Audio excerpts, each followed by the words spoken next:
हरी हरी। आपका नाम क्या है? मेरा नाम पूजा मिश्रा है। जी, आप कहाँ से आई हैं? मैं गोरेगांव से आई हूँ। ठीक है। आपको यहाँ पर आए कितने दिन हो गए हैं? मुझे यहाँ आए 8 दिन हुए हैं। 8 दिन हो गए। तो यहाँ पे आपको कैसा लग रहा है? कैसा लग रहा है हाँ। उसका आंसर देने से पहले मैं ये बताना चाहूँगी कि मुझे यहाँ पर आने से पहले कैसा लगा था। ओके।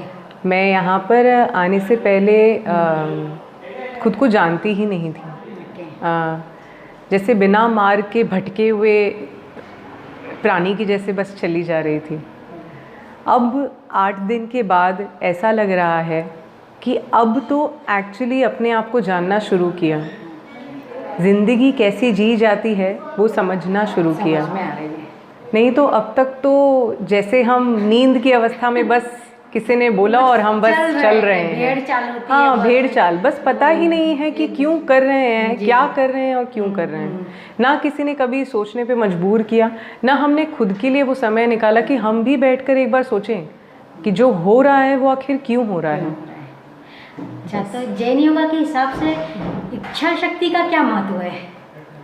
जैन योगा के हिसाब से इच्छा शक्ति का मतलब है जब आपके जागरूक मन के चारों केंद्र एक समान हार्मनी में काम करें। जी। इसका मतलब है कि आपके चारों सेंटर्स IESM का रेशियो हो 5:2:1। इसके लिए हमारे लिए ये इम्पोर्टेंट है कि हम इन चारों सेंटर्स की क्वालिटीज़ जानें। आई केंद्र की क्वालिटी है जो चीज़ सत्य होती है वो हमें दिखाता है।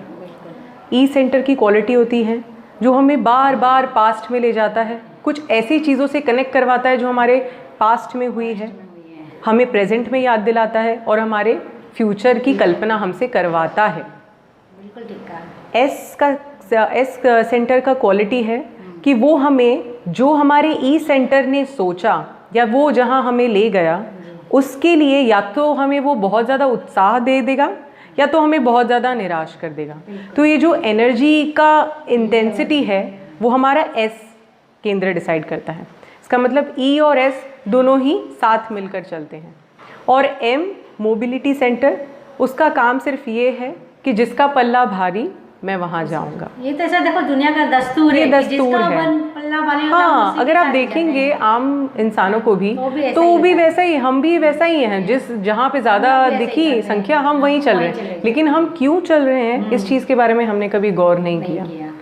तो अगर हम शांति से चीज़ को सोचें कि हमारे जीवन में जब भी कोई अच्छी चीज़ घटी या बुरी चीज़ घटी, अगर हम शांति से चीज़ को सोचें तो हमें चीज़ का पता चलेगा कि जब वो घटित हुआ तब तो हमें 4 केंद्रों के बारे में मालूम नहीं था, लेकिन हमारे मन में ही किसी ने हमको ये बताया पहले कि ये चीज़ हुआ।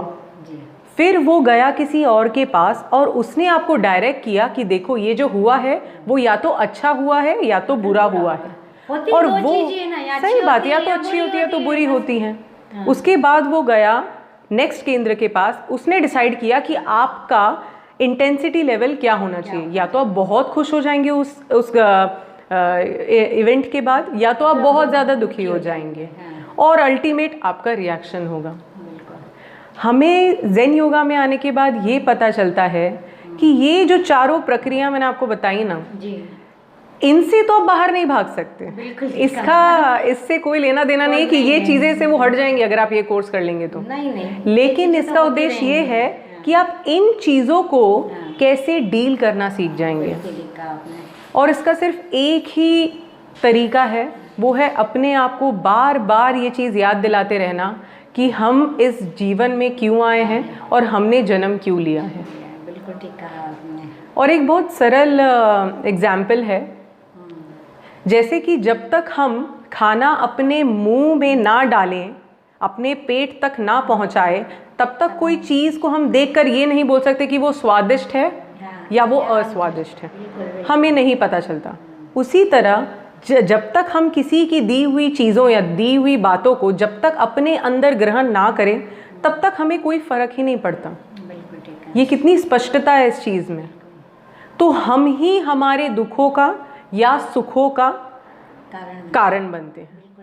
तो हमें सिर्फ उन चीज़ों पर ध्यान रखना है और जब भी हमसे कभी कोई गलती हो जाए या हमने कभी अच्छा किया तो हमको बस ये देखते रहना है कि हम हमारे मार्ग पर चल रहे हैं या नहीं है। तो हम इसका मतलब तो ये है कि हम अपनी इच्छा शक्ति का इस्तेमाल इच्छा कर शक्ति सकते से हैं, ही कर सकते इसका हैं। इस्तेमाल अच्छी तरह से कर सकते हैं। डेफिनेटली। बिल्कुल। अगर आपको यहाँ पर आप यहाँ पर आए तो आपको जब यहाँ पर आने का आपने डिसीजन लिया तो आपको लगता है कि आपने सही लिया या गलत लिया? जब ये डिसीजन ले रही थी जी। तो सही में बताऊं तो मैंने ऐसा कुछ सही और गलत सोचा नहीं, मैंने अपने आप को बस छोड़ दिया।